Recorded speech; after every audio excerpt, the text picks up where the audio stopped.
I booked them 9 business class tickets starting in Miami, going all across Europe, South Africa, Asia, whatever. They get to Japan, and right now they have booked flying home on August 31st, Tokyo, LA economy.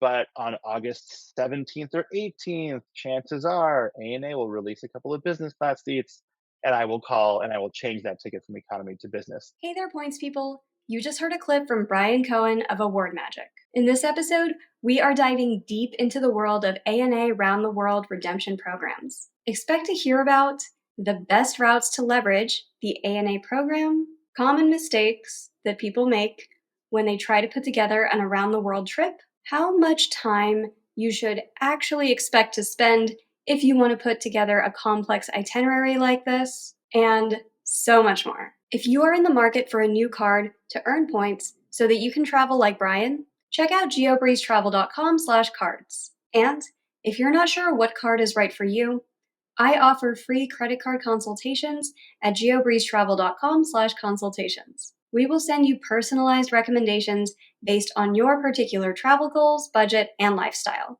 And now, on with the show.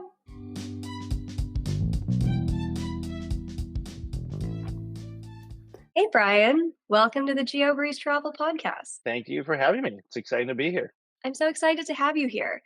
And I'm excited to talk about ANA around the world trips, which we get a lot of questions on. It's not my favorite thing to book. We've done it, but it's something that you do a lot more than we do. So we're going to talk about that today.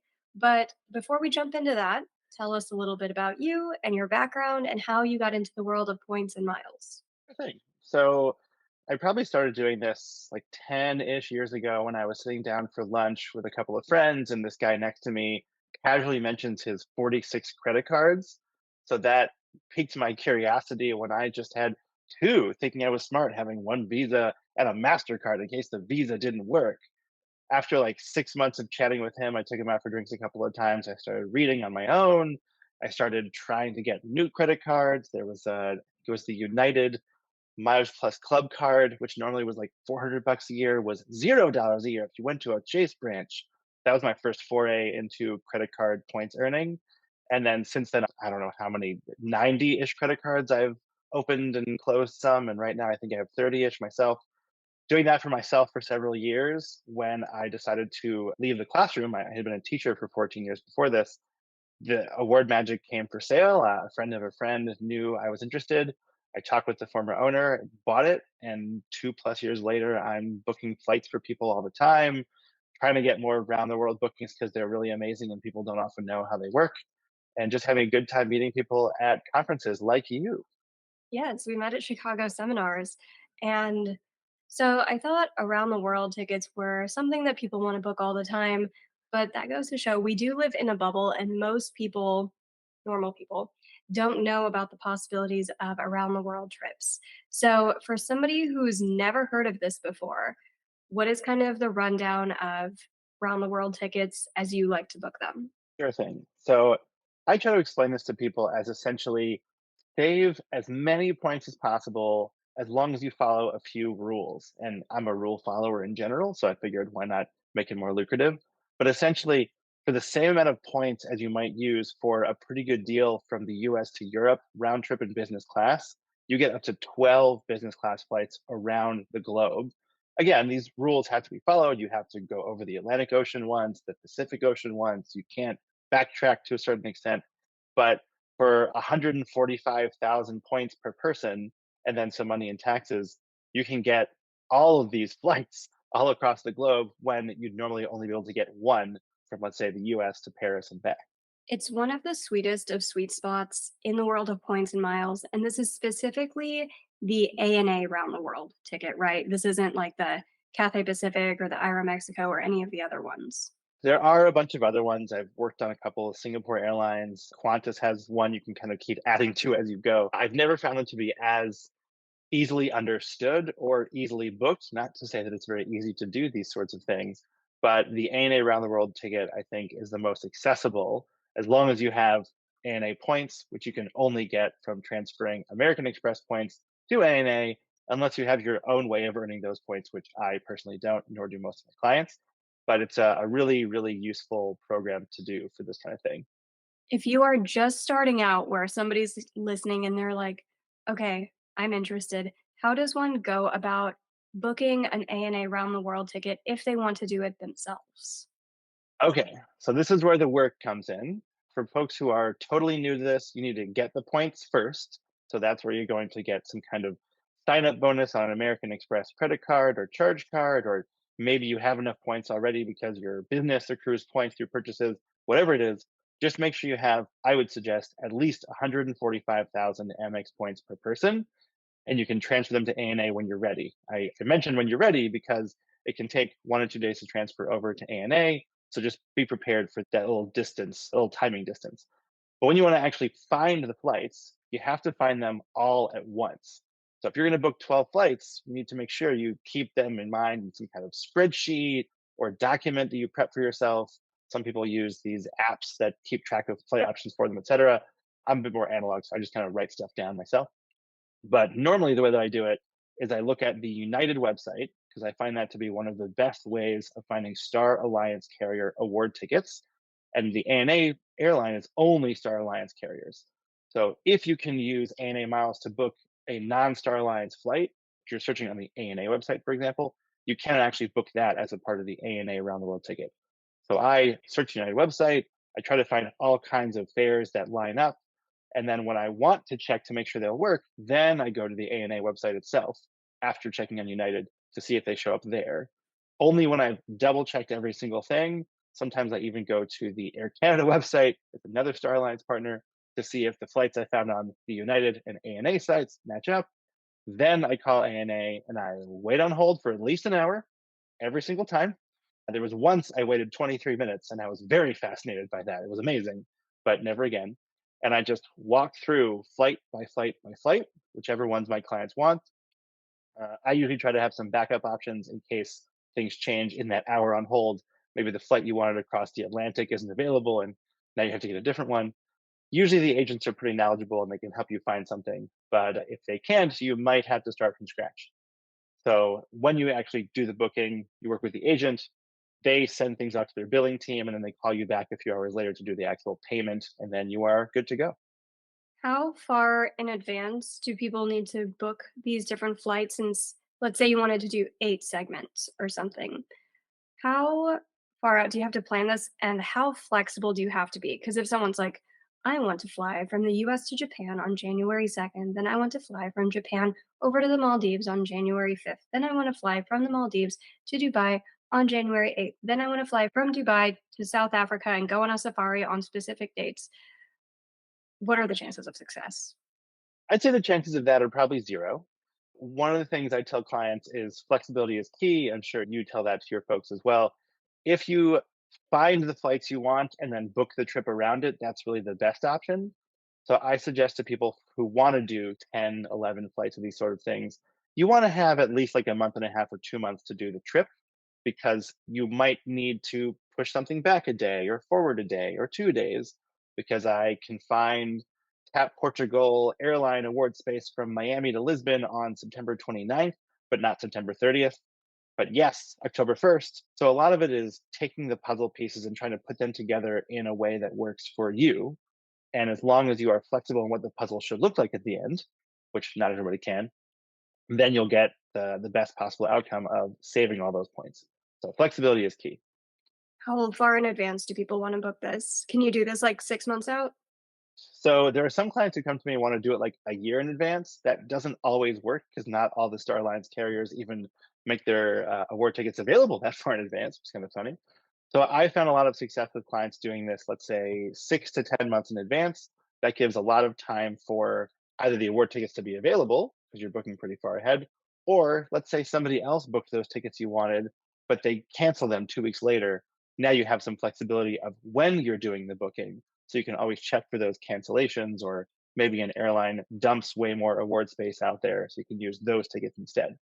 And the one caveat I would share with all of this, booking the flight across the Pacific is usually the hardest part of these bookings.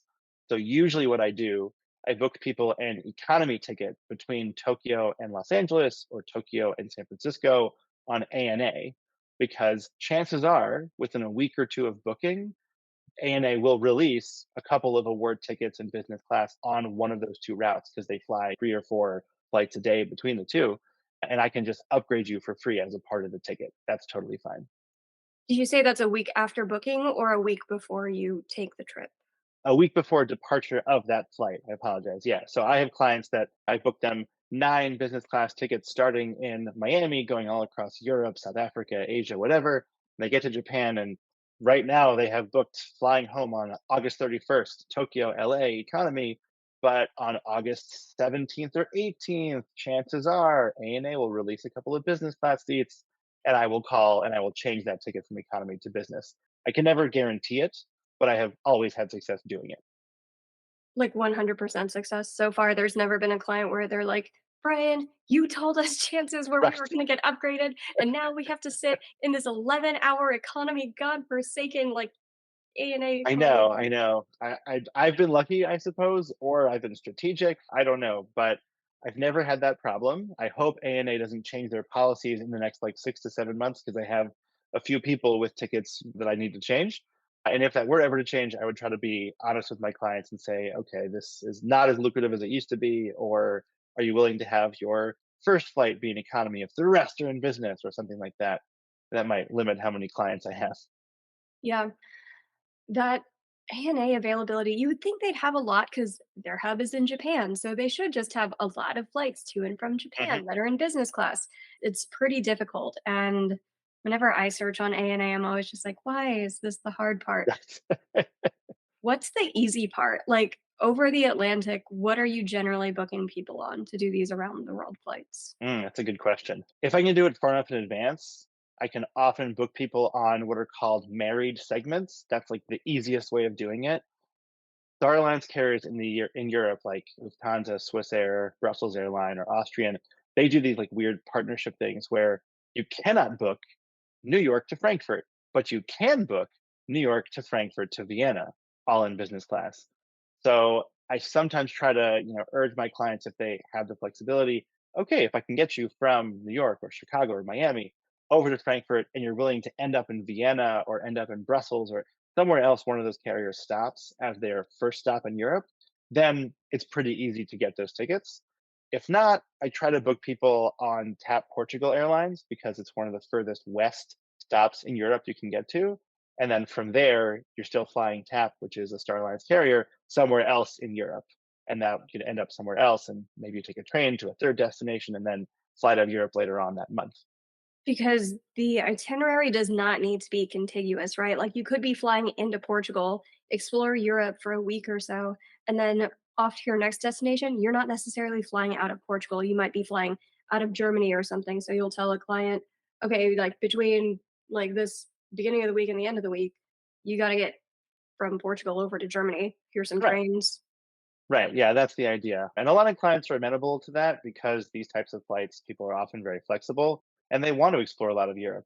You can't get more than it's either 3 or 4 stops in Europe. I always forget. I think it's 3 stops in Europe and 4 stops in Japan or reverse, which is kind of funny because Japan is way smaller than Europe. But if you fly into Lisbon, then I could get you from Lisbon to Paris, maybe take a train from Paris to Frankfurt, and then from Frankfurt, I get you to Istanbul on a plane. That type of thing works out just fine. Or you just fly into Lisbon, spend 2 months there, and then you fly to Istanbul 2 months later because these tickets, you can book them all at once. But you have to book them all at once within a year of when you're going to travel. So you have a year to play with the travel. I think I've had one client that had like a 9 month window on travel and was able to work remotely in all these destinations. So they were very excited by the idea of just flying into one city on the west side of an area and flying out on the east side of that area. When people have that much flexibility, and like you mentioned, the award calendar does not open Mhm. until a certain amount of time, how does somebody go around planning this? If they're like, hey, Ryan, I'm really flexible. I'd like to start my around the world trip next summer, and I'd like for it to take 6 months. Well, that means they're going into like December 2025 and the award calendar is Mhm. not open then. Are you just like, "We can't do that until the end date is within the award calendar?" Usually what I do is just ask them a couple of questions in advance and share with them that I can't book it until the award calendar is open. But oftentimes those conversations lead to some explanation of what kind of flexibility they have that I might not have known from their booking request they put on my website or the email they sent me or something like that. And sometimes I can even sort of plot out some flights that I know exist and suggest them. What about this for plan A, this for plan B, this for plan C? So that when the award calendar opens, then I can see if those routes are actually going to be available with the saver fare needed to book it as a part of the ANA round the world ticket.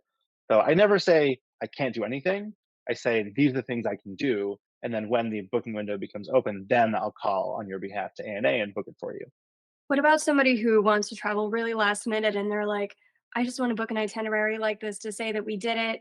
We can go 3 weeks from now and we only have this much PTO. What's like the shortest possible amount of time that you would recommend somebody attempt an around the world itinerary? Because if you're taking 8 flights in like what, 12, 16 days, that's rough. You're jumping a lot.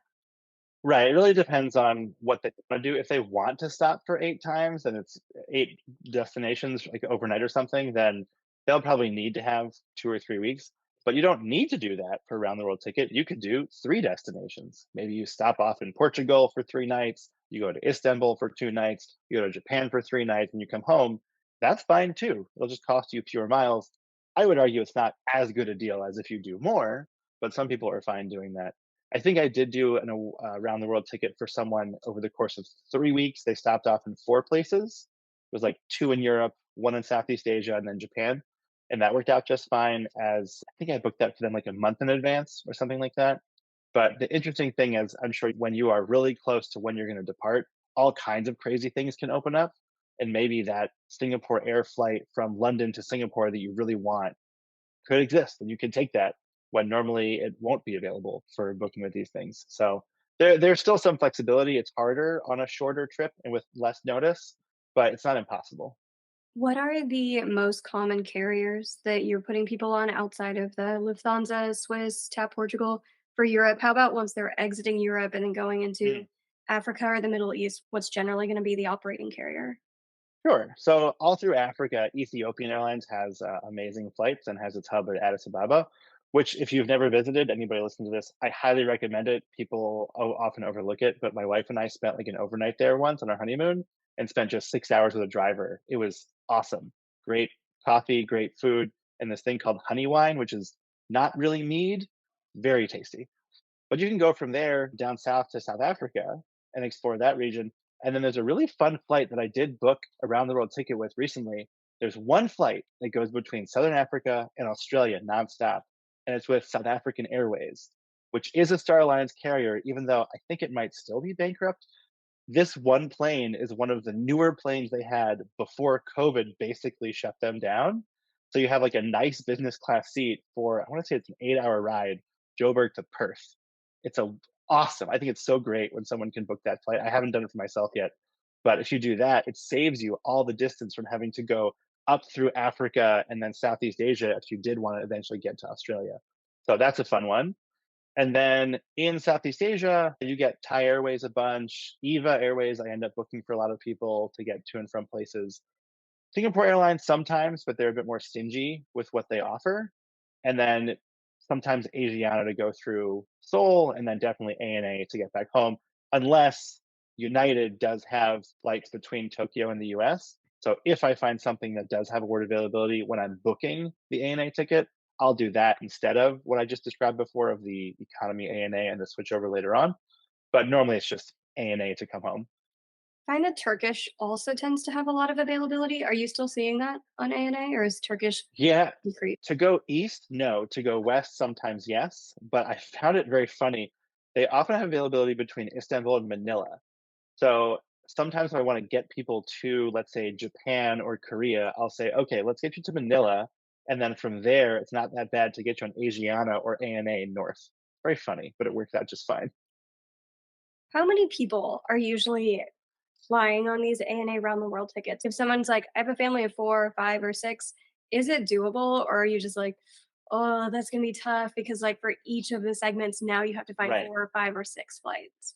Right. So my norm is 2, and I think 2 is really the sweet spot. I mean, if you're going by yourself, sure, but normally people like to travel with other people. So a couple, maybe three, because two plus one extra seat is not horribly difficult. I did just book one for a family of four. That was really crazy. And I was very honest with them and said, I'm going to do the same thing, Tokyo, LA for you in economy. And I got all four of them on one plane in economy, which is also still kind of hard to do. But I said to them, if you want to get business class as an upgrade, I'm going to have to split you up. So two of you are going to go on one flight, two on another flight. It may not be on the same day. It has to be on the same route. That's one of the rules that the round the world ticket gives you through ANA. And the father of the family was amenable to that. So I haven't done that yet. I think they're going to be traveling in March or April or something back from Japan. But I'm hopeful that I can find two sets of two tickets because I normally can, but they won't be together. That's my theory. So it's not all one itinerary booking code. It's basically like you make two separate round the world trips for like family members 1 and 2, then family members 3 and 4. Well, now it's one. And when I talked to ANA about it, they said, sure, you can split it. And I have done that before. There was one couple that had to change their plans mid route, and I took off one of them and had them come home earlier. And the other one retained the old booking. The earlier one had a new booking code, but it didn't matter at that point because all the other flights had been taken. The ANA rep did tell me, though, if they were separated, they would have just separated all the seats and all the airlines and whatnot. It would have been fine. So this family of four will eventually have two booking codes, but right now just has one. Yeah, we get families all the time who are just like, "We have 4 people and we'd like to do an around the world trip." I'm like, It's tough. "Pretty tough." There's one client I have who's a family of six, and he likes to travel all five of them together. I've already told them like I'm not even going to bother with an ANA around the world ticket for the four of them. So for them, sometimes they do like long haul flights, and I can find those 50,000 point Air France routes and save them so many points. Other times I can't. So never ANA for them. Yeah, we've had I think the largest group we've ever booked was like 9 or 10 people who were like, Mhm. "We all need to get from Texas to Greece at the same time." And man, and they were so concerned about like positioning flights, checking bags, rechecking bags. There were some who were like older in the group and I was like, "Okay, we're going to try this with as few flights as possible." And it was like not Athens, Greece. It was Corfu. Mykonos or Corfu, yeah. I've had the same exact thing actually, was 10 people also wanting to go to Greece. That was Yeah. my biggest one ever, and I told them, "It's gonna cost way more miles than you want because you all want to be on the same ticket." I tried to offer them separated, and some of you get a lower fare, some get a higher fare, and they said, "Nope, all together." So it used like, I don't know, 1.5 million, 2 million points for all of them, but they got what they wanted. Yeah, I think that's the thing is depending on how many filters you wanna put, you might just end up paying a lot more miles, which some of our clients do, where I'm just like, "You're not gonna get, like, 6 cents per point like we normally Right, average with most people," and they're like, "Yeah, whatever. I earned a lot of points, right. 3 cents per point is fine." I had one client who wanted to go to South Africa like last year when I first bought the company, and she had to go a specific route, like you were saying before, specific route, specific day. I think she even wanted a particular airplane, and I said it's going to cost you 495,000 miles one way, and she said, "Okay, please book it." I thought I would never do that, but I'm never going to restrict what I tell people because I never know when someone will say yes, do that. So, it sounds like you're booking these things for people. Do you just have access to people's Amex accounts and ANA accounts, and, like, how does that work? Because so many people are concerned about Mm. giving out their logins. Great question. So I never go in anybody's bank account. I think maybe I did it once early on. I felt really uncomfortable and I decided never to do it again. So I have all these sets of instructions that I send to people if I tell them, move your Amex points to Air France. Here is how, here's some step-by-step instructions with pictures, etc. But once it gets to the airline, then I want to give them sit back and relax, that kind of experience. So then I do ask their login information and usually they agree. I just go into their accounts and book it for them and they're totally fine with that. And when it comes to taxes and fees, usually I put that on my company card, just add it to an invoice later so I don't have to worry about their security concerns about credit card things. I don't, small business owner, don't want to worry about that at all either, with some like minor exceptions, but usually it's okay. Clients are fine with that. So I go with it too. What are some other main challenges that you have with ANA specific round the world tickets of Mhm. different challenges people don't foresee because it's tricky? It is tricky. One just popped up for me like a month ago. I was doing something with the married segment that I described before. I think it was something like Chicago through Frankfurt to Vienna. and they were going to do a bit of train backtracking, and I got to do from I think Brussels through Frankfurt again to Singapore, and I was excited about that because it was going to be a long flight. It wasn't Singapore Airlines, but it was a Frank Lufthansa 747, which is like a nice plane to be on, you know. And so I called ANA, I verified everything was ready beforehand, and the agent said I can't book all 4 flights for you. And he said specifically with this one group of airlines, I think it's IAG or something owns the four, like a majority stake in all 4 airlines of Brussels Airline, Vienna, or Austrian, Lufthansa, etc. You can't do all 4. You can only do 3. And I thought, that's not like a restriction on the ANA website. That's like super, super technical. But he was manually able to remove one of the pieces of a married segment and keep the other one. So I was texting with the client while it was going on, and I think it was only like an hour flight. And he said, it's fine. Like, we'll be there for a week and a half. We can get a train or buy a separate flight instead. But that was a really interesting new restriction. Maybe it's not new. I just haven't encountered it before that I hadn't seen. So now I know to kind of be on the lookout for that kind of thing. That's the most recent one. An old one that I think I already mentioned was even if ANA can book the flight with their miles on their website, you can't book it if it's not on Star Alliance carriers. So I think ANA has, I forget what partnership it was. It might have been Vietnam Airways or something I saw on their website. I called in. I was like, yes, this is perfect. They can do this route and that route. And they said, nope, not Star Alliance. Sorry. I learned that a long time ago. I just keep that in mind for the future. How long, if somebody wants to do this on their own, where they're like, all right, I can search United, then I can cross check it with ANA, make sure it's there. And then I found my 8 flights, I wrote them all down. I have transferred over 145,000 points over to ANA. I prayed for 3 days. The award flights are still there. I have now called ANA. I have been on hold for an hour and a half. Now I'm talking to the agent. This has taken another hour. We are finally ready to go. Like, how many hours of one's life should they allocate to doing this so that they're not just like, this is just way harder than I thought? That is the question, isn't it? Let's say I'll start with how many hours it takes me, and then we can multiply that by something. I'd say on average, if the client is relatively flexible, there's still going to be a back and forth. Can you move this flight earlier or a day later? Can we change this route because I was talking to my wife last night? Blah blah blah. So I would say with the searching and the emailing of a client back and forth, which you wouldn't be emailing if you're doing it yourself, but you might have second thoughts. I'd say that's going to be like 6-ish hours of time, maybe up to 8 if it's more difficult. And then you have to be ready with some backup options, which could be involved in the 8 hours, or it could be an extra hour or two. Then you call ANA. That always takes at least an hour on hold. And usually, if the flights are all there, it's going to be like a 25-minute phone call. Bang, bang, bang, the flights are done. They have to do a cost check. They come back and say, we'll call you later for the payment. And then, like 5 hours later or the next day, you do a 6-minute phone call and you're done. So for me, it sounds like it takes about 10-ish hours of work for one of these bookings. For somebody who doesn't have the experience, it might be double that, I would say. So you got to spread that out over many days, which also means you might see availability on day one. It disappears for a route that you wanted. So day 6, you have to do that same search again to get a new route. So it's going to take a while.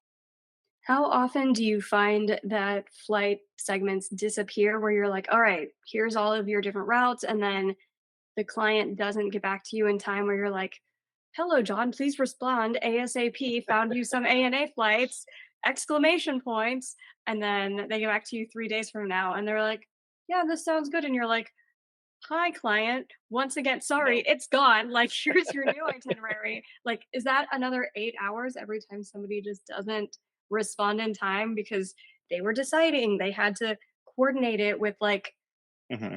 the group chat who's opining on where they should go on their Right, ANA right, trip, like, or they just forgot about you for a while. Like, right. how often do routes just disappear where you're like, plan A is now plan J because we've gone Right. through this 10 times? I'd say it does happen pretty regularly because if clients want to tweak one thing here or there, if it's a couple, they have to talk about it, come to an agreement, and then get back to me.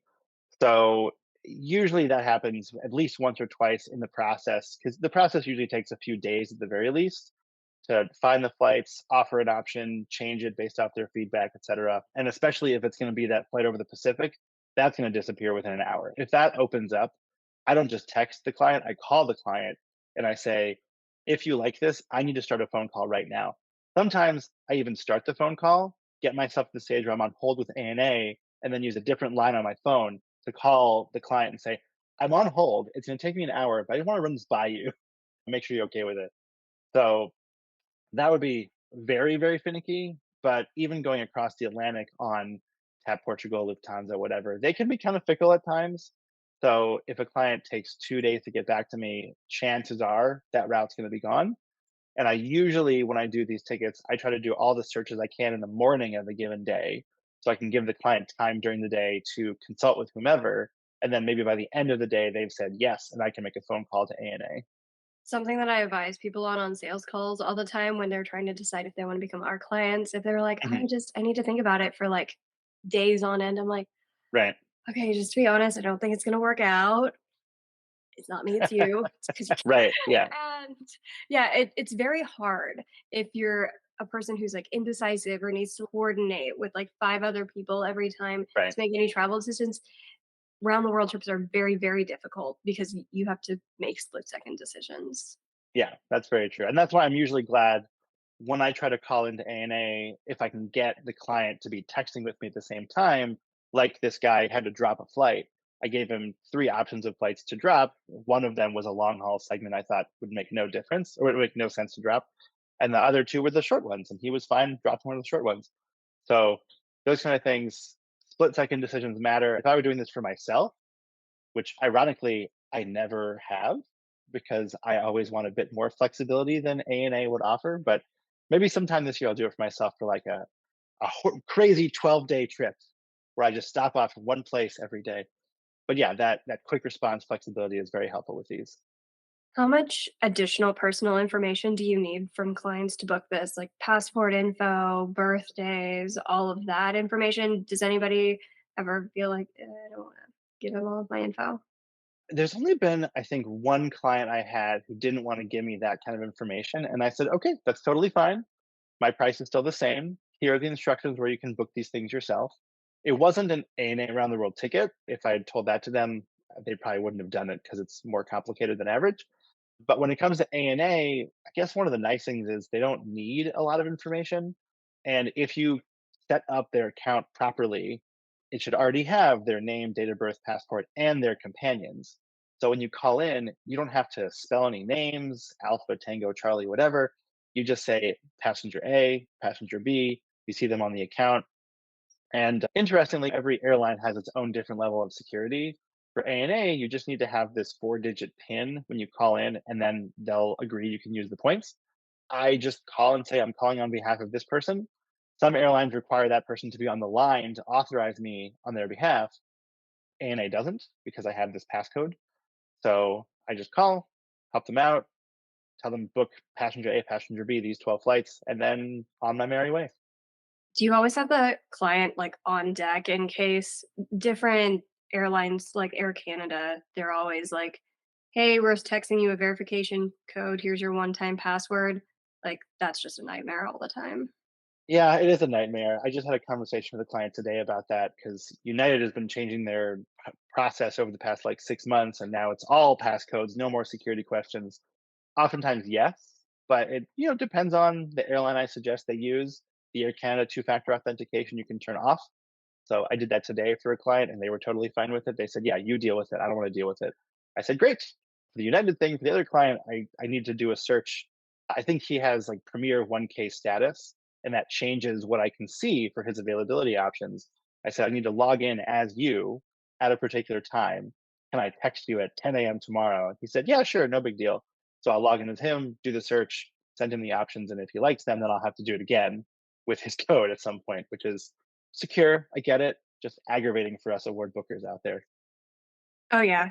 A lot of times what I'll do with clients is they're typing in all this stuff and it's going to their phone, but I have them screen share. So they're doing all the typing, but I'm walking Mhm. them through every single thing.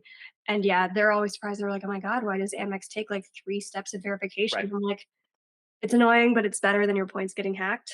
So right. It's there's true, that. it's true. I mean, Yeah. I have a client today that's trying to move points to, I think it's British Airways from her Sapphire account, but she doesn't have her card with her.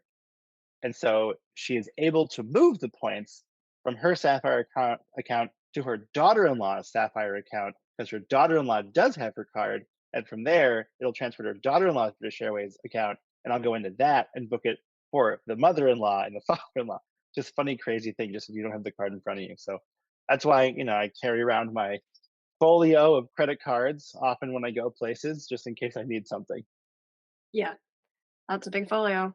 Any other tips for people as they book ANA around the world? Because we went over, all right, here's the time frame of when you can book, how long the flight can be. We went over, you're gonna have to pray for 3 days when you transfer your Amex Right. points over, but don't speculatively move your points over just in case. Like if you never find the routes you want, don't do Mhm. that. We covered it's probably not for a family of 16, probably two, maybe four. You might need to book the Pacific route in economy to start with. That's a good tip, Mhm. and then you can upgrade later. More crossing fingers and stuff. Mhm. Any other major tips and tricks for people who are trying to DIY this? Yes, yeah. The biggest thing is really with changes. So because the ticket is so lucrative, they have this deal with all the airlines. The are only really 3 changes you're allowed to make to a round the world ticket. One is the class of travel, like we said before, you can go from economy to business, or I guess from business to economy, but why would you do that? You can change the date of travel, and you can change the time of travel. So that's why it's possible if there are 3 flights a day between Tokyo and Los Angeles, you can change any of those times, any of those dates, any of those classes. But let's say you're supposed to fly from Istanbul to Manila next week, and you get sick in Istanbul and you want to stay there and go to a hospital for some reason, you spend a few weeks there and you have the flexibility, you could push the Istanbul Manila thing back. If there's no award availability, then you can't. So that's one of the issues. If you want to make a change, there has to be something open for you to change that flight to on the same route, on the same carrier, even. So if I had a flight booked on ANA between Tokyo and LA and a United option opens up, I can't use United. It has to be on ANA. So whereas you need a lot of flexibility for these bookings, once they're set, a lot of times they are pretty set. And if you miss a flight, the rest of your flights are canceled. So watch out for that. If your flight is canceled due to not your fault, like a storm just goes through Istanbul and you're like, I'm halfway around the world and I need to get through the other half, will they rebook you? Or like you, Brian, are now getting a call from a client being like, we're stranded in Turkey. What do we do? I have gotten that text message before, and my usual response with any of those things, if it's in the moment, I'm not going to be able to help you as well as you can because you're in the airport right now. But they should rebook you. If there's something that is not your fault causing you to be delayed or canceled, they should rebook you the next day, the day after, or even the same day on a slightly different route to get you where you're supposed to go. And then you should be able to continue your round the world ticket from there. So, really, it's if you want to do a voluntary change, that's the problem. Or if you voluntarily miss a flight, which doesn't make much sense, but that's how they would look at it. If instead of a storm causing it to be canceled, you just don't show up for the flight, it's your fault. There was one client I had recently who was supposed to take a flight from, I think, Dubai to Bangkok or Singapore or something. And he had some issue where he was delayed. I think he was able to rebook it, even though technically it was his fault. I think it happened, he was able to rebook it before the flight took off, though, which is if it's within 24 hours before the flight took off, that's going to be usually problematic. He was able to change it, though. So it worked out for him, and he did not lose the rest of his ticket. Someone has booked an around the world ticket and they're like, due to life circumstances, I need to cancel this entire trip before ever like taking segment one. What are the cancellation fees like? They're not bad. I mean, usually cancellation fees, in my experience, for any award ticket are not that bad. For ANA, you should get all your miles back within a day or two, and the fees I think are like 50 or $60 per person if you cancel everything all at once in advance. If you're canceling the rest while you're on it, then it's a little bit more iffy because you've already taken some of the flights. They might do some calculation and refund you some of the rest of the flights, or they might not. Kind of depends on how many flights you've taken. I think even maybe the agent you speak to.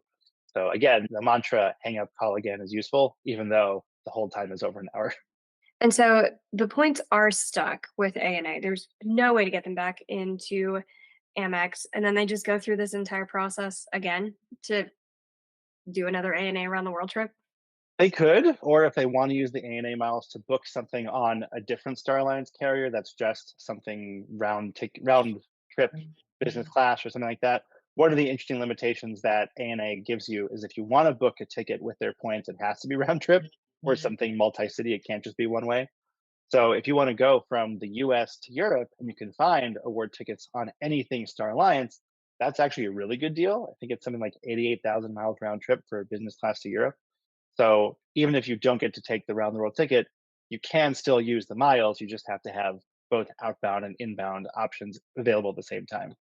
So we've mentioned it's usually 145,000 points, but it's not always 145,000 points, right? It's based off of the distance traveled and everything. So Mhm. you just calculate that for somebody before they move all their points in? And then what if you have to do one of those alternate routes and you're like, we're off on the calculations now because of the mileage? Right. Like now we have to wait another 3 days to transfer in 20,000 more miles? I've luckily never had that problem, but I also try to be very transparent with my clients. So usually I tell them in advance, don't transfer your points yet. But if you do want to transfer them before we're finished the process, let's go through a little bit first. So I'll get a basic itinerary down, give them some suggestions, calculate on this website, gcmap.com, the great circle mapper that gives you a basic idea of how many miles you're going to be traveling. ANA is not exactly the same, but I'd say it's within 500 to 1,000 miles of the truth. So if I see that it's 19,993 miles with the itinerary that I have found, I will probably suggest to them, maybe you should put a few more thousand miles into ANA right now, just in case, or just be aware one of two of these flights will need to be dropped in order to stay at the level that you want it to be. And as long as people are told in advance, they understand that could happen. I think change in the moment where you have something already and then now you need 10,000 more miles, that's really upsetting. So I've learned over the couple years doing this that I just give everyone the transparent warnings in advance.